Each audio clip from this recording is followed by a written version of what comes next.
Hey everyone. Today we are going over Star Wars issue 25. This is volume 3, I believe. And this is kind of a mixed bag for me because I guess it was like a celebration issue. It's all different stories. So instead of saying, let's talk about who made this book, I'm just going to do this and let you guys see each story so you can kind of get an idea, and then everyone else that has worked on the book. But what made me excited to want to dive into this is the writer of each story is Charles Soule. And each time I've read something by him, I'm always excited because he knows how to grab those character moments and really make you care. And it starts in this first story with Anakin and Obi-Wan. This is the prequels. This is starting on Coruscant at the Jedi Temple. They're training, and I love how it just starts out simple. Anakin saying, "Why do we do this, Master Kenobi?" He's like, "What do you mean? Lightsabers." He's like, "Why don't we try to design different weapons? Our lightsabers are powered by kyber crystals, so why can't we do like a kyber blaster or a kyber spear?" And Obi-Wan's kind of like, "I see where you're going with this." He's like, "Let me tell you something."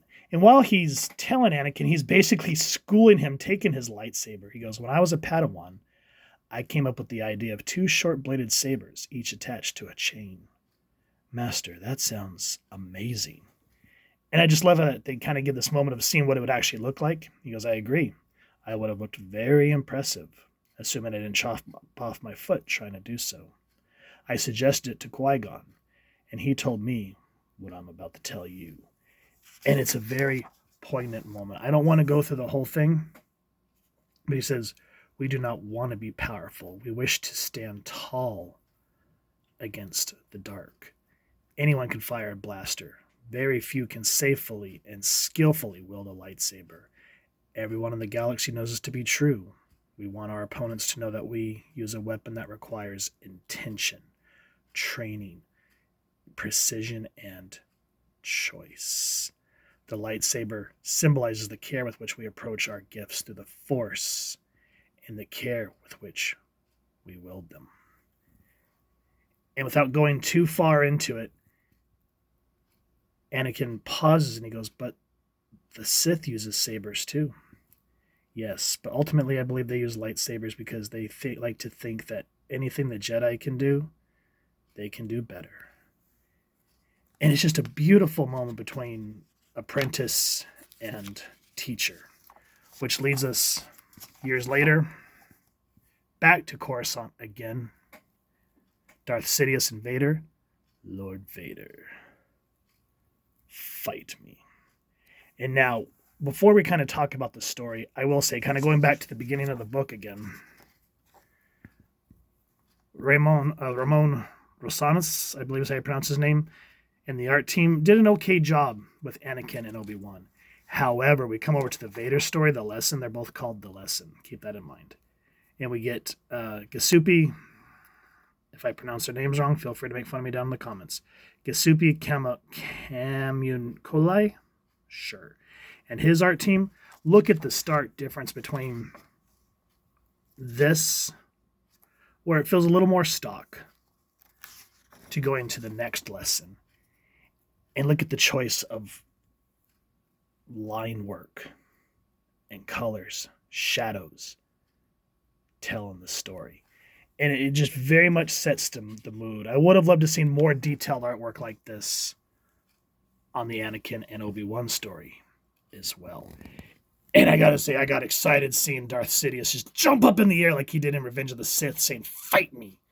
And he just schools Vader. "You fight like a Jedi."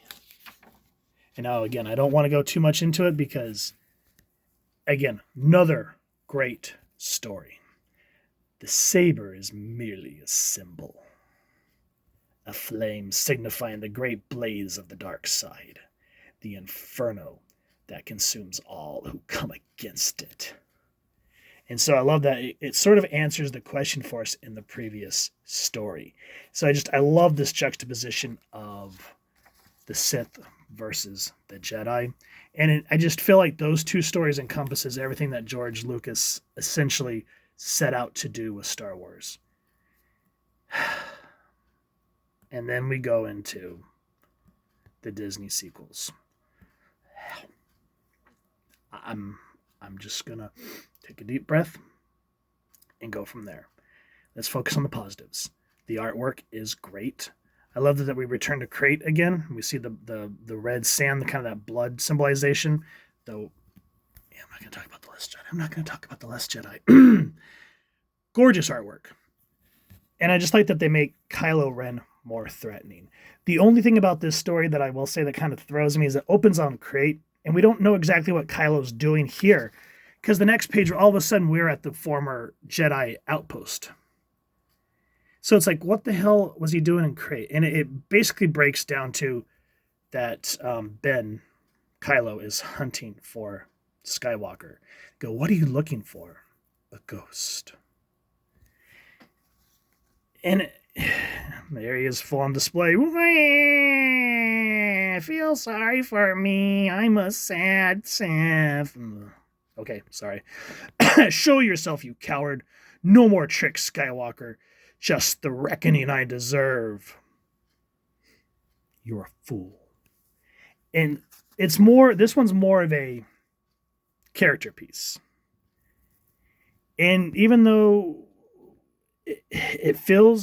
tonality feels a little weird, it's still relatively interesting. And then we go into the last story.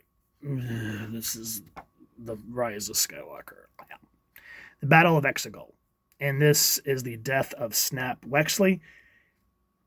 I've only seen that movie once, and that was enough for me. But if you guys remember who Snap Wexley is, if you can kind of illuminate me down in the comments, I'd appreciate it, because I don't remember this particular character, or if it was just something that Sewell just created there on the fly. But he's passed. We go into the post-battle, and we have Poe and his squad. This particular character, which I do not remember off the top of my head, I don't know. But it is Wexley's wife. Yeah, right. I had to make sure I had that right. And so they're all kind of, it's sort of that bittersweetness where they've lost so many people. Poe says, we lost 3 pilots on the way to this moment. And I'm not even going to try to pronounce those names, sorry. And he's like, and most recently, Major Timon Wexley. We called him Snap. He's who we're here for today. Now, the way Sewell writes this monologue for Poe is very provocative and very much one of those great little dialogues where he's celebrating a fallen comrade. My problem is with the art. It's not bad,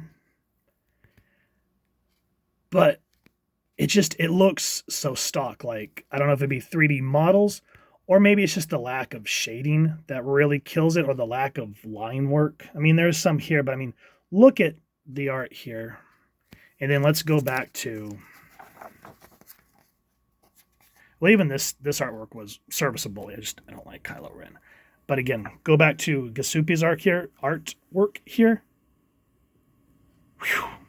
Hell yeah. That's the type of artwork I love to see in comics. Just that attention to detail, and then for the rest of the art team to be able to do the line work, like the inking and the color, to just tell the story. Yeah, that's how you comic. I just kind of feel like this would have been more impactful if it just didn't look so much like flat. Yeah. Anyway, he goes, and in between, in 100 other fights, he was always right there doing whatever needed to be done. And when you're out there flying through hell and just trying more than knowing that the pilot on your wing has your back, nothing. With Snap, it was never a question, not once. Every time I needed him, he was there. And I love that this character, this blue character, I don't remember her name, she's trying to say, you're not alone, Care. And then she says, I appreciate that, Sir Linda, but it's not the same, and pretending it is lessens what Snap meant to me. So I love that they're taking this serious. They're not disregarding this widow's husband. And they all remember she talked about how he pulled strings to help her get, and I'm just gonna say Rogue Squadron because I don't remember what it was called. But yeah, Sewell's dialogue and character piece in this particular way is excellent. It reminds me of his work on Daredevil, where yes, there was action, but you cared about what was happening with Matt, even though he gave us that horrible twin brother. We're not going to talk about that anyway.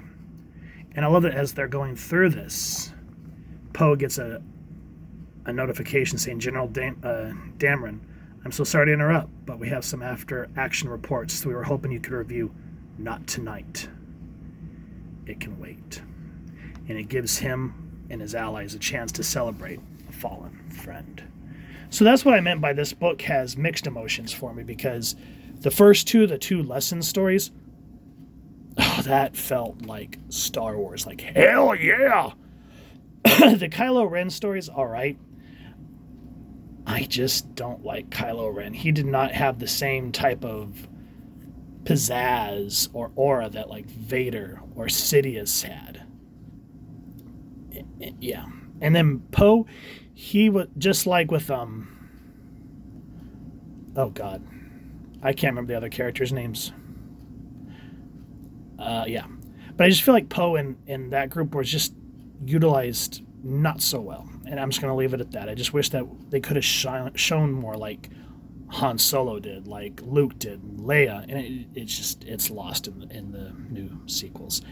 But I think that's why these two other stories just hit so hard for me, because people gave grief to Hayden Christensen, but he really did give off that Riz. There, I used a new term, but he gave off that Riz, that that's just that persona, and it just, we've come to accept that over the years. And of course, of course I forget his name when I'm trying to record, but I can't remember his name, sorry guys, but y'all know who I'm talking about, the guy who played Obi-Wan. He grabbed it, and that's why these, looking back since the prequel movies, we've come to love these characters other than Jar Jar Binks because they respected what came before and built upon it, and you feel it. I mean, we got the Clone Wars, and so we still see it, why we care about these characters, and why, after seeing this, why this particular lesson story hits so damn hard, because we've seen how far Anakin has fallen and why he is so cold once we go to the original trilogy. So that's just my opinion, guys. I had fun reading it. Will I continue reading Star Wars comics? If I come across them, but it's not something that I'm going to actively seek out, unless it's the old school 80s Marvel comic ones, then hell yeah, just like the Transformers and G.I. Joe comics, I'm diving head first into those. So if you have enjoyed what you've seen, please first and foremost support your local comic shop or wherever it is like to get your action figures and comics, and grab this series. Charles Soule's an awesome writer, and I recommend grabbing what you can, what he writes, because you're going to be entertained all the while. If you've enjoyed this review, really would appreciate if you take a moment to hit like, share, and subscribe. Helps the channel more than you could possibly know. And if you won't mind hitting that fancy little force bell next to subscribe, that way I can continue to upload content, you guys get notified, come to the channel, and I love talking with y'all and hearing your thoughts and feedback down in the comments below or the socials, which I will make sure to leave the links down in the description. So with all that said, hope y'all continue to have an absolutely amazing day reading, and happy hunting, everyone.